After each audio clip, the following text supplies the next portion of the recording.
Welcome back, friends. We'll continue with the mechanical energy in an isolated system, and we will see one more application of the mechanical energy in an isolated system. That is pendulum, and let's draw a pendulum then. So if this is the pendulum, this is the length of the pendulum. If I say, we will always measure it from the center of the bob.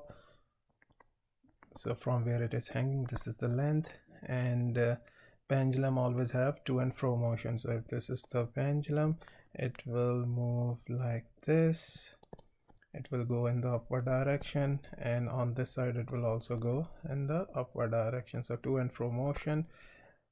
So one of the interesting thing about the pendulum, you can see by this diagram, is that whatever the conditions will apply on this side, same condition will apply on this side. So for example, if it achieves the height of let's say 3 meters on this side, it will be 3 meters on the other side. In case of pendulum, it never happens that it will be 3 on this side and it will be 4 on the other side.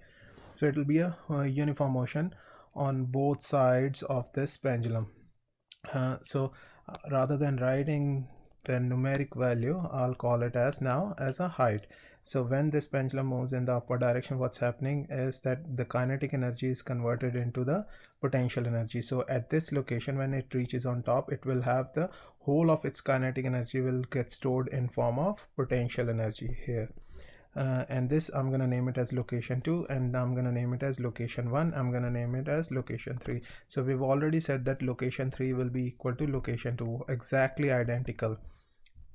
Now so thus we will compare location 1 and 2, and location whatever values we will get for location 2, that will be same as the for location 3. So at location 1, so one of the most important thing which we've earlier said also, when we are measuring the potential energy, we have to measure it with respect to a certain point. So for example, if I erase this and make some space, so whether I'm measuring this measuring everything from this is my reference ground, or whether I'm measuring from here, so that will make the biggest difference. I'll tell you how. So let's say if this is the reference plane from where I'm measuring everything, this is the ground. So now what is the potential energy? The height gained by the pendulum will be this much h. This is the height gained by the pendulum with respect to this. At this point, what is the potential energy at location 1? The potential the total mechanical energy, if I say mechanical energy at location 1, again potential energy plus kinetic energy, that is the formula. So potential energy at location 1 is equal to 0, and everything is in the form of kinetic energy. So mechanical energy at location 1 is equal to the kinetic energy. That's it. So it means whole of the mechanical energy is in terms of kinetic energy, nothing in the potential energy form.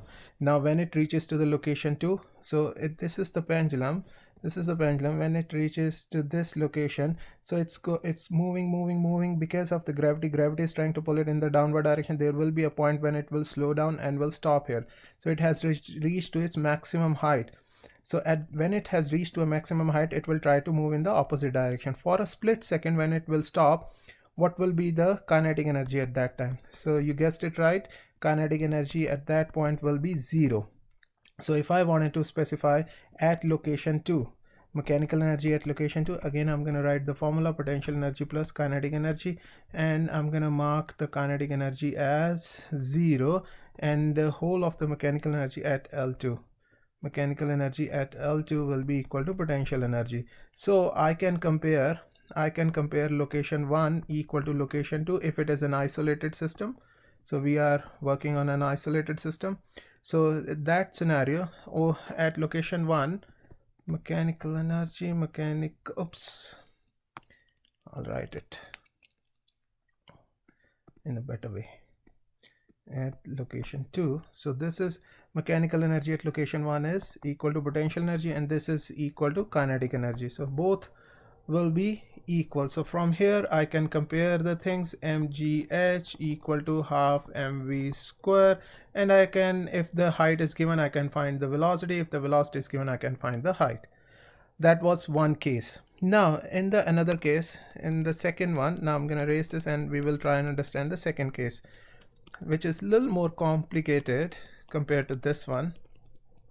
So if we are measuring everything from the reference, not this is not my reference ground now, so my reference ground changed from here to this point, so this is the new reference ground, okay, from where I am measuring the potential energy and kinetic energy.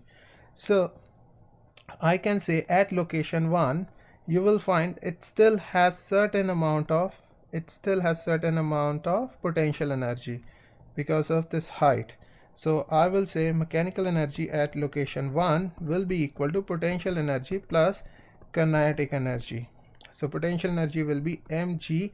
Now let's say this is h1. Now mg h1 plus kinetic energy, and this is equal to mechanical energy at location 1. So I cannot mark it as 0. So that's why it is really important to understand from where you are measuring the